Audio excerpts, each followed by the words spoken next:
Good morning, my name is Frank Fortunato. Welcome to CATEX TV. Today is Thursday, December 22nd, 2016. If you want to follow us on Twitter, please go to CATEX TV.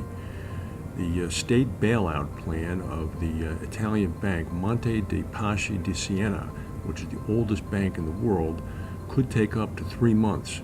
This is according to media reports in Italy.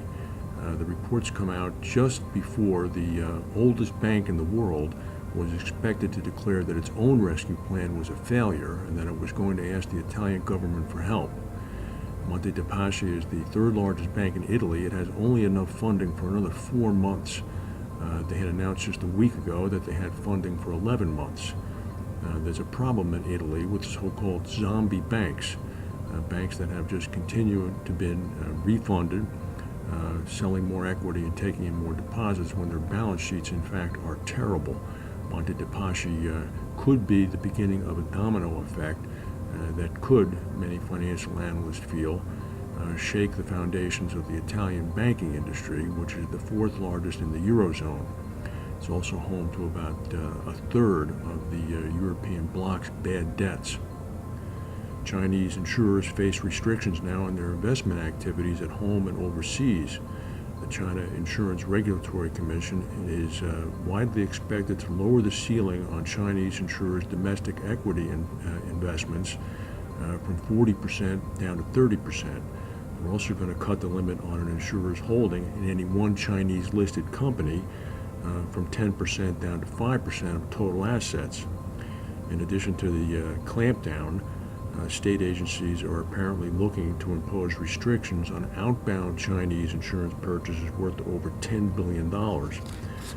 This is going to cut off expansionist maneuvers, such as the attempt by Anbang earlier this year to buy U.S. hotel operator Starwood.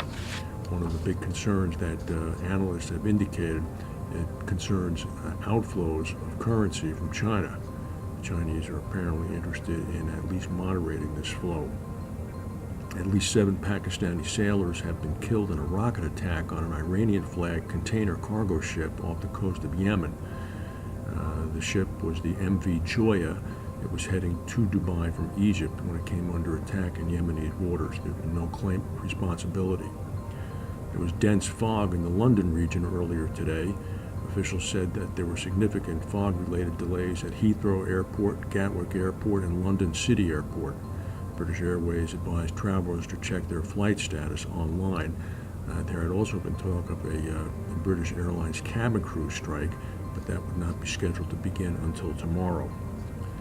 There's a fire burning in Niigata Prefecture in Japan right now, in the city of we'll get it here for you a second, Itogawa. The government says that strong winds are fanning a fire that has now engulfed some 140 buildings. The Japanese Self-Defense Force, the Army, has been called in to help.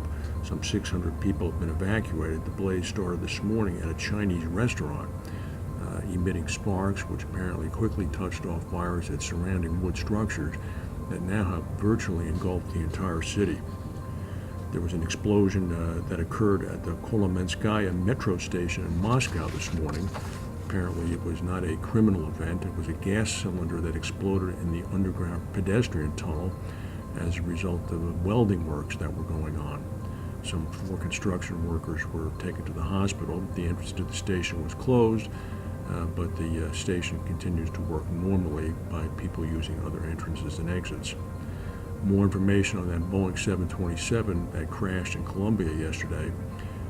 According to Boeing, the plane's registration number was MSN 21105. It entered service in 1975 as a passenger aircraft with Air Jamaica. It was at Air Jamaica for 22 years until 1997, at which point it was converted to a cargo configuration and then acquired by Aerosucre in 2008. So the plane was 41 years old. Well, President Putin of Russia had his annual end-of-year tour de force press conference in which he takes questions for hours without ever leaving to go to the restroom. His most notable comment was that the Russian military is now stronger than that of any potential foe. He said, "We can say with certainty we are stronger now than any potential aggressor, anyone." be most interesting to see what the reaction, if any, will be from President-elect Trump. That's the news for today. If we have any breaking news, we'll come back and tell you. Thank you for watching, and we'll see you tomorrow.